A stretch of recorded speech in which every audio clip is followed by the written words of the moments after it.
Insight from a lawmaker who knows the issues along the border very well. Representative Monica de la Cruz represents a South Texas district along the U.S.-Mexico border. She's a Republican and just secured a second term in the historically blue Rio Grande Valley. Congresswoman, thank you so much for talking with us. What's your reaction to the appointments that we've learned about so far? Well, the appointments are exciting. Trump is hitting the ground running, wasting no more time. The first 100 days in Congress and in his presidency, he expects us to get to work, and so do the American people. And that is why we were planning so quickly right now, so that we have a quick, fast 100 days where the American people see results from their votes. And you campaigned on a platform focused on securing the border. What would you like to see specifically from a Trump administration? Well, earlier this year, we passed H.R. 2, the Secure the Border Act, the most comprehensive and conservative legislation ever passed by the House of Representatives. We want to see that come into law. Coming in the 119th Congress, we're going to have the Senate, the White House, and the House. Thus, I believe that we will finally be able to do what the American people want us to do, which is to secure the border and to reform legal immigration. Is there anything in the current border policy that you think is working that you might want to see continue?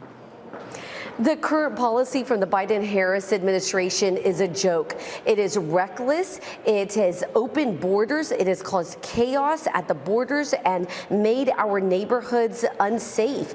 This is why Hispanics made a loud message last week.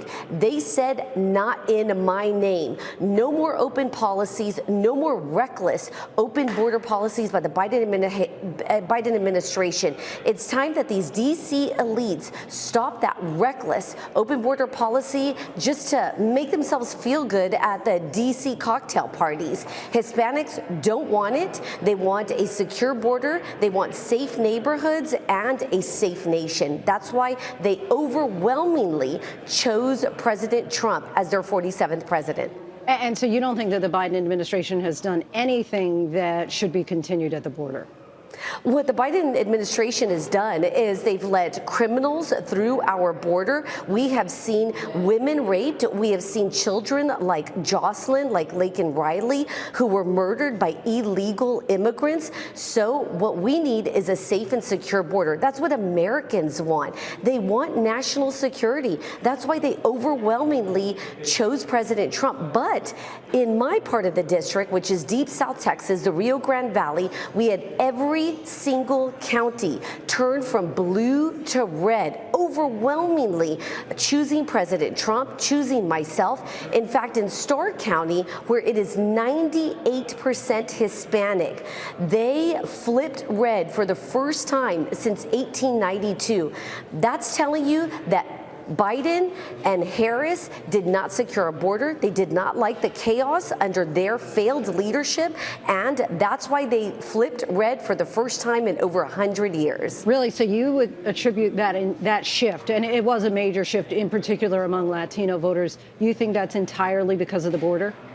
I think there were three issues. It was the border, first and foremost, which we talked about. It was the economy. Hispanics tend to have larger families. That means more mouths to feed. Under the Biden-Harris administration, we've seen the cost of living increase exponentially. And what that means is they struggle to live from paycheck to paycheck and put the basics of eggs and milk on the table.